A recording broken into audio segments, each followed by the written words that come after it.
Kivumbi 2017. Thank you very much for staying with us. So I'm getting quite a number of tweets really in regards to our Twitter poll this morning. And remember, we are asking you as a Kenyan, as a voter, as a NASA supporter, as a Jubilee supporter, we want to hear from you what you think NASA's next move should be. I'm getting quite a number of tweets. Let me just sample before we get into our discussions. And Mzazi, this is a comment I've seen, across the board. You say NASA didn't lose the election. Patoka Hugu, you say they are out of moves. They're just trying to scare the government and it's not going to work. Evans Mutunga, you say NASA have only two options. They should move to court or actually concede. Somebody here, Ogona David, you put out the same message as earlier. You say they never lost. All right, thank you very much for tweeting us. Keep them coming and I'll continue to sample them as we continue here with the show. Let me now introduce my panel of guests, a very able cocktail of guests here, just to delve deeper into some of the things that we've been talking about since the declaration of the results. I'll start from my immediate right, and I have Oliver Kipchumba Mutai. Thank you for joining us. He's a lawyer and an analyst. We also have Felix Odhiambo Owor, who is an electoral law and governance expert. Thank you very much, Felix, for staying here with us. We also have Nelson Harvey, who's a lawyer and a political analyst. And last but not least, at my extreme right, we have Karanja Kabage, who's an advocate and political analyst. Gentlemen, thank you very much for your time. All right, so I'll start by asking you the very simple and basic question that I'm asking Kenyans out there about this declaration today. And Karanja, because you're at my extreme right and extremely far from me, I'd like to first start with what you think this is going to be. Well, I think it's difficult to anticipate what he is likely to say, but one can anticipate, can speculate. Either he will say that he has conceded to the defeat, or he will say that the elections were not free and fair. There are some injustices, and he has to find a way of maintaining that narrative. Now, the difficulties that he is confronted with is the credibility of the statement that is going to come from him. Why do I say that? I think when you look at the report of the East African community observers or their statement, the AU, led by Thabo Mbeki, the Commonwealth, led by John Kama, former president of Ghana. Right. You look at the report by the European Union, you look at the report by the Carter Center, unanimously, each of those observers, and may I say independent observers, because they were not invited here by government, they were basically credited by the IBC. All right. They were unanimous in saying that the elections were free and fair. Obviously, the side of NASA, they seem to say that they have evidence that there was some compromising that took place. All right. As far as the final tallying is concerned. All right. Now, that is a statement that has been made, but so far, no evidence that has been availed to any of us. At least I haven't seen any. All right. And I think that just brings about the question to do with the options, because one of the biggest options, that they have right now is going to the Supreme Court. And Nelson, do you think that this is one of the things that this is a journey or a place that they're going to be heading to, considering that before they've come out to strongly speak against the Supreme Court? Now, Raila Odinga maintained quite clearly that going to court is not an option, and he gave several reasons. The main reason why he said he will not go to court is because, in his opinion, the judicial process is either intimidated or compromised, and they do not expect any outcome. Many of us, upon seeing the indicators as to how the election declaration would be, were of the view that unless he has any evidence, then a court option will not be the most viable way of pursuing this thing, and that he may consider calling it a day in politics. But nonetheless, on the same day that the declaration of President Uhuru Kenyatta as the winner was made, there were attempts by the NASA coalition to delay the declaration for a few days in order that they should be given an opportunity to interrogate the server, verify the results, and show to the observers what, in their view, were the results that indicated that Raila was winning. Now, in the event that Raila is able to demonstrate to the Kenyan public and the international community with sufficient evidence that indeed he won this election and that the election was stolen from him, I think he is not precluded from seeking the international community's support in declaring the elected government as illegitimate. There are many international conventions that support such a declaration, and it needs to be understood. It's probable that his argument will be that this is a coup, because a coup can still be conducted through a democratic process where the elections are perceived not to be free and fair. So without preempting what he may likely do, those are some of the options that we foresee him taking. All right, and Felix, Nelson has mentioned something very interesting, and it's another conversation that is also coming up about him not trusting that the judicial process is going to be free and fair, or feeling that, you know, there could be some intimidation on that front.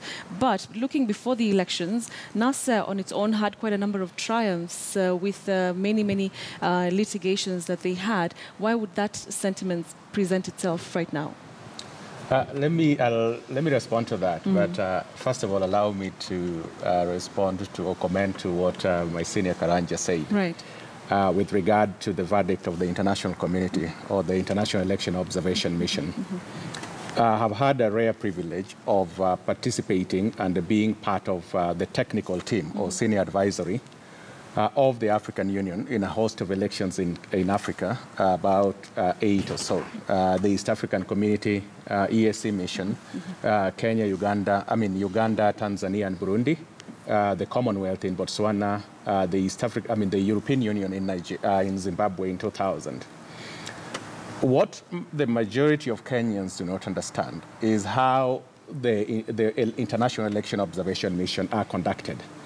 Remember, observers come in the country literally 3 to 4 days before the general elections, deploy a very few number of observers across the country, and focus primarily on the voting process. That is what the international observers do. The following day, in our case, the 9th of August, the observers come back to Nairobi. On the 10th, they release their preliminary findings, which is based on what their observations were from 6 when the polling stations opened to 5 when polling stations closed and they hardly observed the counting. The process with this, problem with our election is actually not the voting process. It's the manner in which we handle and manage results and the manner in which we transmit the results. Sorry. And that is where the problem is, and that is where fundamental issues were raised. Now, coming to your question, I've looked at the evidence. I hold the view that whereas the voting process was peaceful, election is a cycle. Election does not begin with the conduct of what people do on voting day. Election begins with the promulgation of the Constitution all the way to the resolution of election dispute. Based on the 2013 Supreme Court ruling, and all of us lawyers have studied it, there was fundamental electoral jurisprudence issues that were raised in the manner in which the Supreme Court made that determination. I could feel where NASA is coming from their reservation of going to court. But I've looked at these elections. I've looked at how IBC conducted the transmission of results. I hold the view that the transmission was not conducted in accordance with the Supreme Court ruling, Maina Kiai versus IBC and others. And the transmission was not conducted in accordance with the Article 38 of the Constitution, Article 81 of the Constitution, and Article 86 of the Constitution. Because of the overwhelming evidence that there might be, I hold the view that what NASA should do, despite whatever reservations that they have with the Supreme Court, yes. When Chebukati made a declaration of the winner, the transitional clauses kicked in, Article 141 of the Constitution, and the Assumption of Office of the President Act of 2012. What it means is that it can now only be resolved in the court of law. In light of the overwhelming evidence, in light of the fact that a declaration was made, I hold the view that NASA should take that leap of faith, address the Supreme Court, table the evidence for the whole world to see, and I think that is the solution that they have. All right. Coming to you, Oliver, the other option that, is being thrown, on the table is mass action. And, I've also had protests across the country. Do you think that would help? Which is a safer option? Which is a better option, the most practical option for NASA?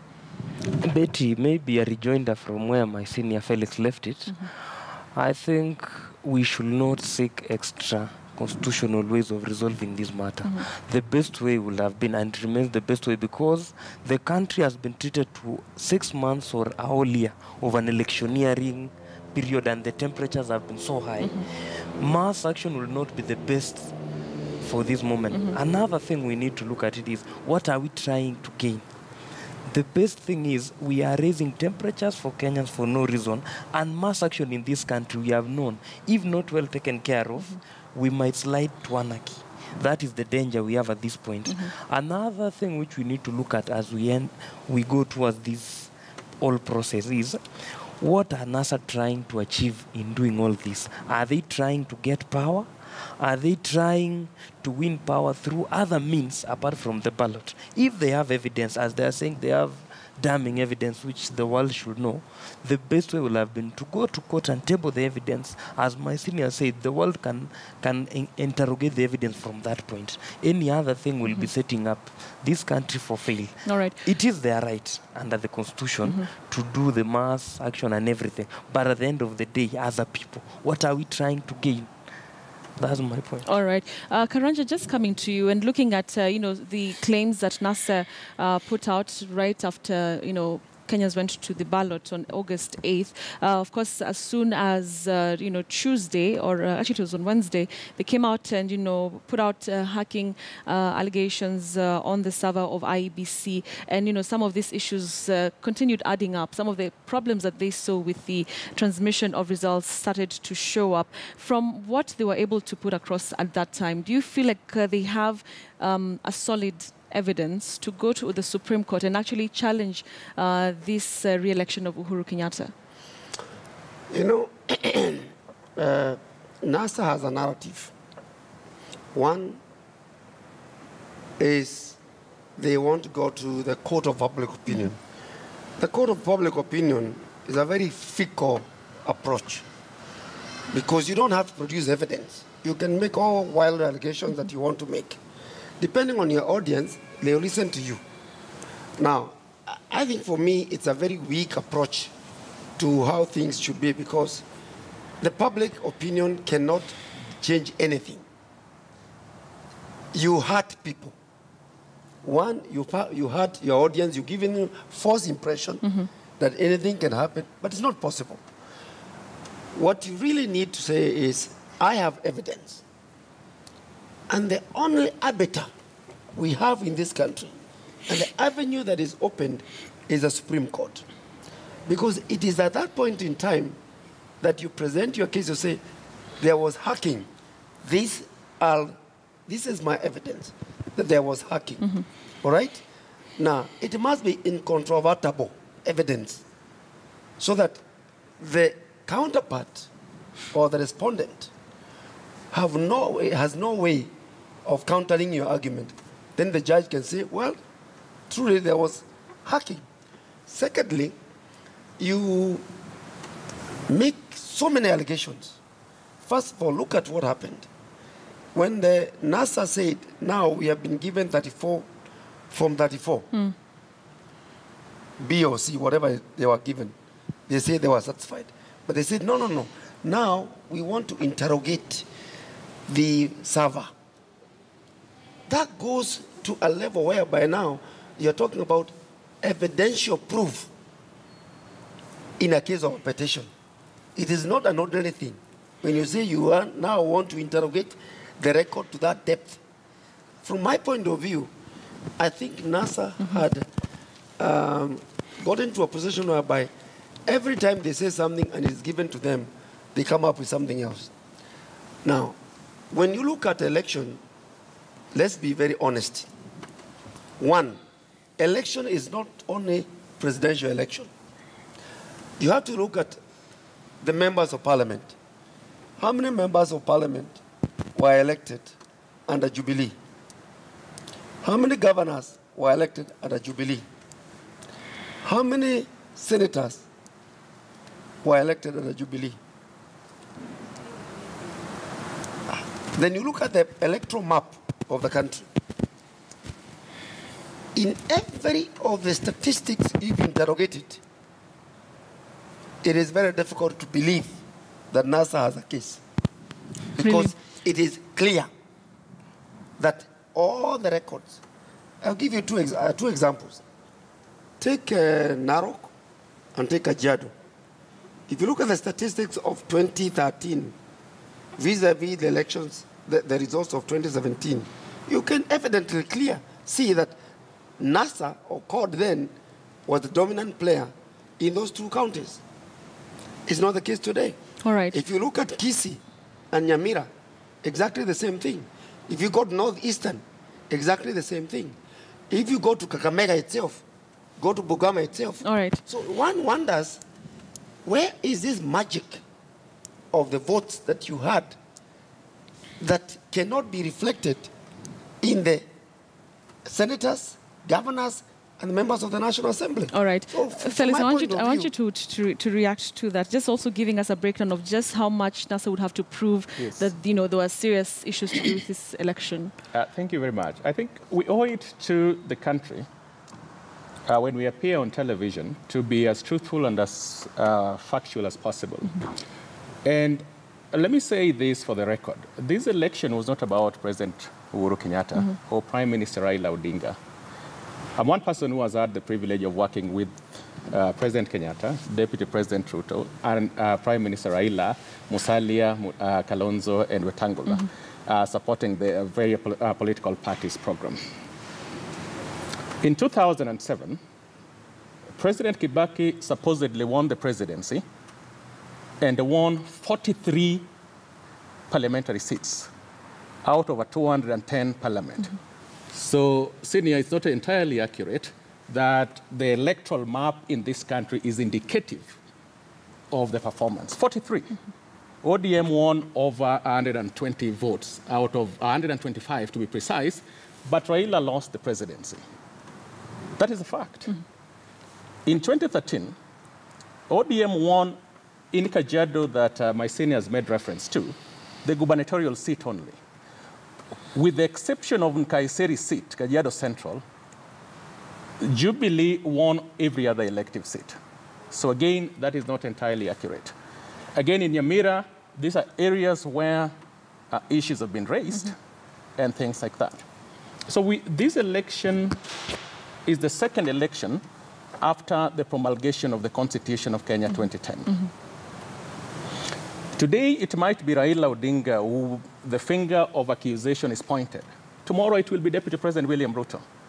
Unless we live to the constitutional spirit, and this constitution has been hailed as one of the most transformative and progressive.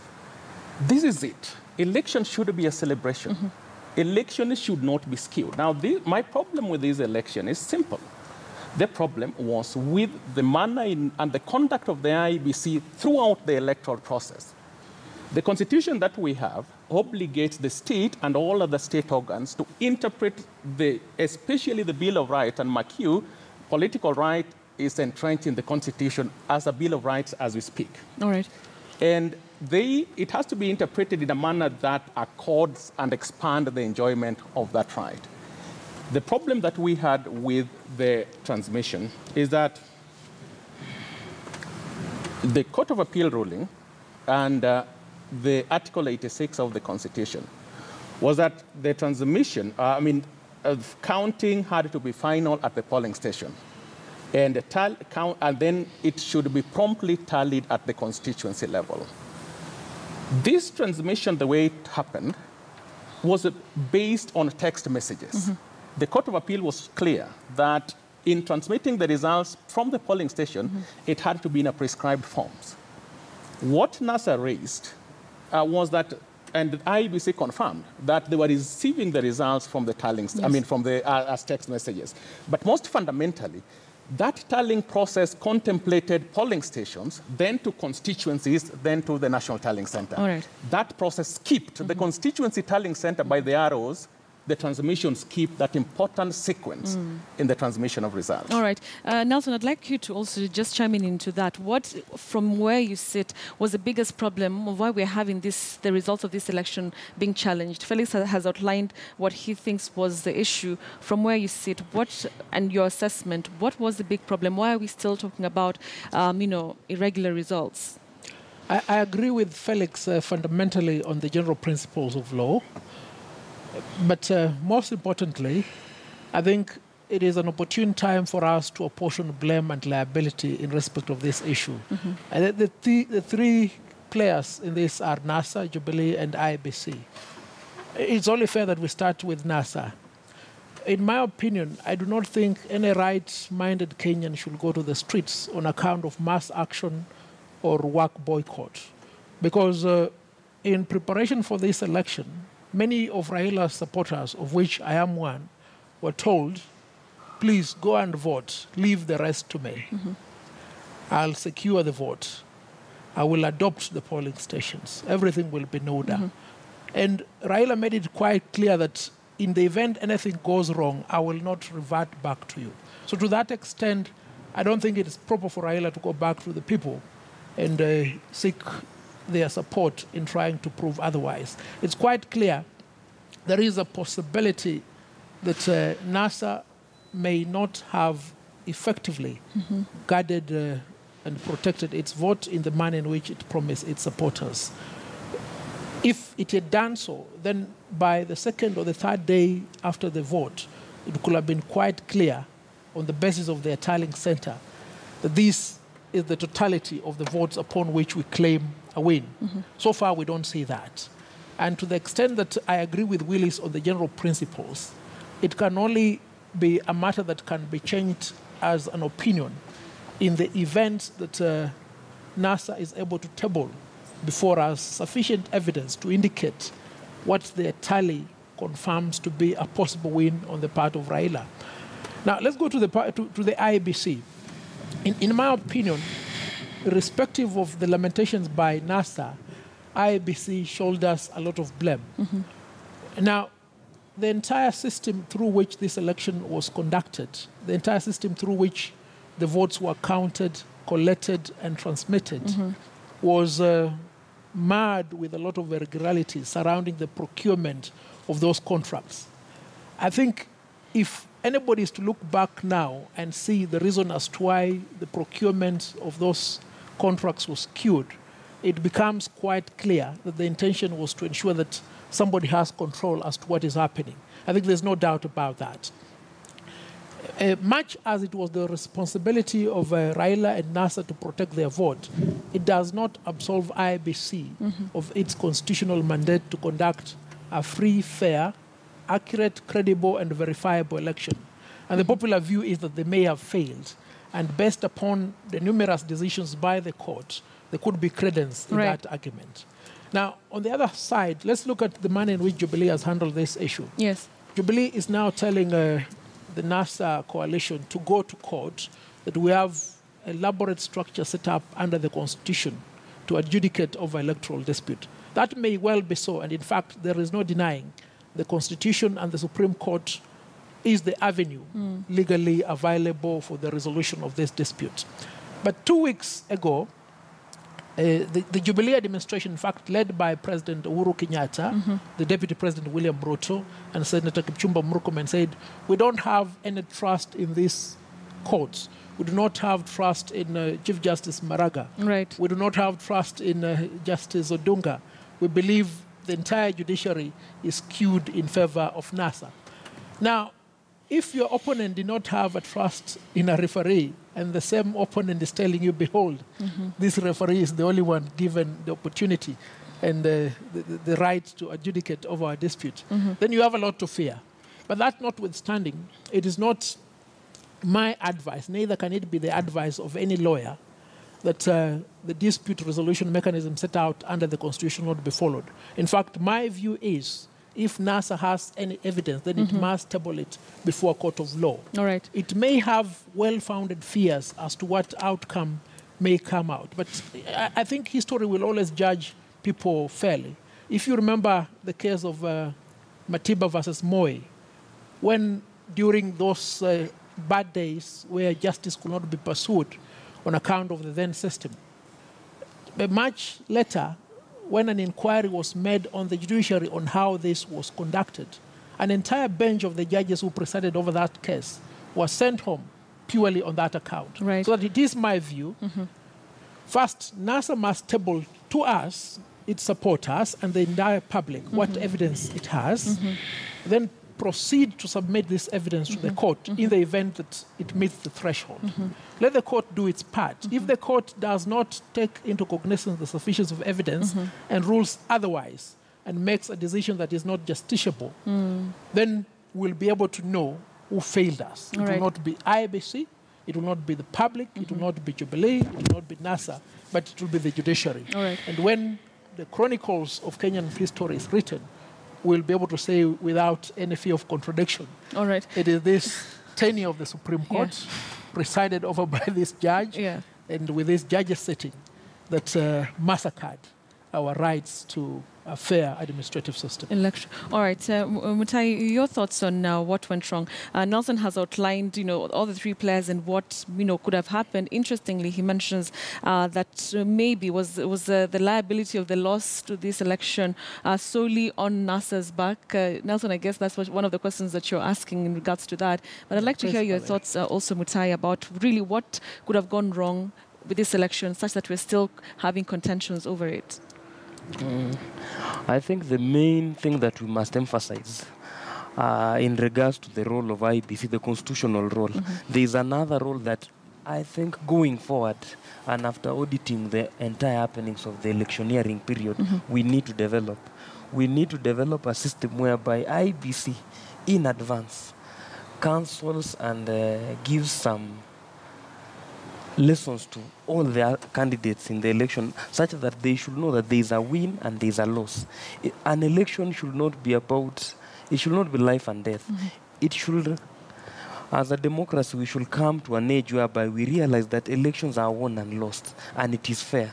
It is not that when you lose an election has been rigged. But for anybody, they should be able to come out and raise alarm if they see that there could be any issues. Such a questionable allegation are there. But to just say that IBC failed, I think is a fundamental error in the parts of my seniors. But we must apportion blame, as my colleague Felix did.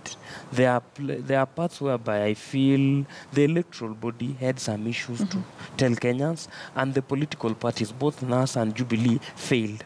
One, let me begin with NASA. NASA are telling us they have results whereby Raila Odinga had 8 million and Uhuru Kenyatta 7.7. My question to NASA should be, tell us or give us the evidence and the supporting documents that supports the win. Put it in a portal or in any available media where Kenyans can access it, and we can tally for ourselves and know that this is how Raila's win amounted to 8 million. On the other hand, maybe that's what we'll know today. Maybe. Yes, I hope so. In the other hand, telling us blatantly that I will not go to court and that I am aggrieved with this election, I think is not in order, because we ought to know, moving forward as a nation, we have institutions which were developed, which were put in place by the new constitution. We must have faith in them, no matter the fickleness or how weak they are. All right. It is us to develop them. And coming to Jubilee, Jubilee should also accord NASA some space to mourn their loss, and to do it graciously. Interesting. Karanjam Singh, you wanted to react to that? Well, I think I want to discount one point that has been said by one of my learned colleagues here. One, there was no SMS transmission of information. It was copies of the Form 34 ABC that was being sent. So there was no SMS. That is the first thing. The second thing is that when this evidence was produced to NASA group, right? What did they say? No, we are okay. We don't want that now. We have seen it, but we want to interrogate the what? The server, right? Now, I don't know where this narrative is coming from that the information was being sent by SMS. There was no such a thing as SMSs. I was a candidate, and I can tell you for sure there was no such a thing. Now, the other thing that I want to say is this. You see, post-election, we have a very well-structured mechanism of determining allegations. Determining what? Allegations. And the only constitutionally and legally established system is to go to the court. Now, every one of us, maybe through partisan prism, we can say this is the argument, but we are not competent to actually make that statement. What is required is elections have been held, declarations have been made. Now, if you have been aggrieved as a party, take the best logical and legal and constitutional means that is allowed under our 2010 Constitution. And that's what there is. Now, when you go there, the judgment that will come out of the Supreme Court, you don't have to agree with it. But it is the final decision. Whether we agree with it or don't agree with it. But we need to have the advantage of knowing that independent arbiters, who are the justices of the Supreme Court, the 7 of them, have sat down and they have listened to a case that has been made by either NASA or Jubilee. All right. But as of now, that's why I said it is dangerous when people say, I'm going to go to the court of public opinion. Because public opinion is just simply whipping emotions. All right. All right. You don't even give them evidence. And even if you purportedly gave them evidence, that evidence is one-sided. Let me now hear, Felix, do you want to react to that? Let me react to that, because it's me who raised this issue of the text message. And let me walk you through the process of election day. At 2 p.m., Chebukati announces that the turnout was 40%. Yes. This turnout was derived from the projection of the electronic voter identification devices. And that is how it was supposed to work. It was supposed to work in a manner that it periodically updates turnout on a three-hour basis. All of us remembered what happened on election day and every other elections in this country. The practice is that people wake up early and vote. After 2 p.m., in fact, there are people who even slept at the polling station. From 2 p.m. to 5 p.m. when the poll closed, there hardly anybody in the queue. Now, the final tally of IEBC is 80%. It means that from 6 to 8 to 2 p.m., there was 40%. Yes. And thereafter, for the remaining 2 hours, there was another 40% turnout. Now, there's a fundamental problem there that we must accept. Secondly, I support going to court because I believe that despite the reservation with the Supreme Court, and by the way, I think Court of Appeal and the High Court are more progressive in interpreting the law than the Supreme Court. But in light of this overwhelming evidence, as my colleague Javier said, let the honors be on the Supreme Court to refute that. And with respect to the transmission, the results transmission system works this way. The and the Court of Appeal actually affirmed that. As you transmit, you must transmit the Forms 34Bs, A's. Yeah. And as you transmit, you can key in the results. And it hits the constituency tallying center and simultaneously hits the national tallying center. The Court of Appeal decision significantly diminished the role of the National Tallying Center, the chairperson of IEBC. Now, from these results alone, IEBC circumvented the Court of Appeal ruling by elevating the role of the chairman of the... We knew the results from Bomas, not the finality of the results at the constituency level as it ought to have been. But why they transmitted text messages is just look at the conduct thereafter. Forms, if as my senior colleague is saying that the Forms 34As were transmitted, why did it become such a big deal to get these forms the following day when they were asked? IBC kept on saying, oh, we don't have these forms. We've asked for them. They are coming. And as late as yesterday, I'm reliably informed that some of these forms were coming as late as yesterday. There were no forms that were transmitted. All right, but the question also, Felix, is that didn't NASA have agents on the ground who were privy to the information on the Form 34A even before they were transmitted to the National Tallying Center? What I did was to take time over the last few days, that's why I was missing in action, to look at what Jubilee claim is, to look at what the Kenya Human Rights Commission claim is, and to look at what NASA claim is. When NASA met Chebukati the first time, Chebukati called Safran Mofo. And Safran Mofo, by the way, are the managers of this technology. They confirmed that what they were receiving were text messages. And it was at that point that NASA made a demand that, but that is in violation of the law, you needed to call down these results. That was the point. And so I think moving forward, we must accept that, I mean, it's not about this election. All right. It's about future elections. All right. And by the way, this is where I also say, and with all due respect to the media failed us in this. The media relied on the IEBC portal.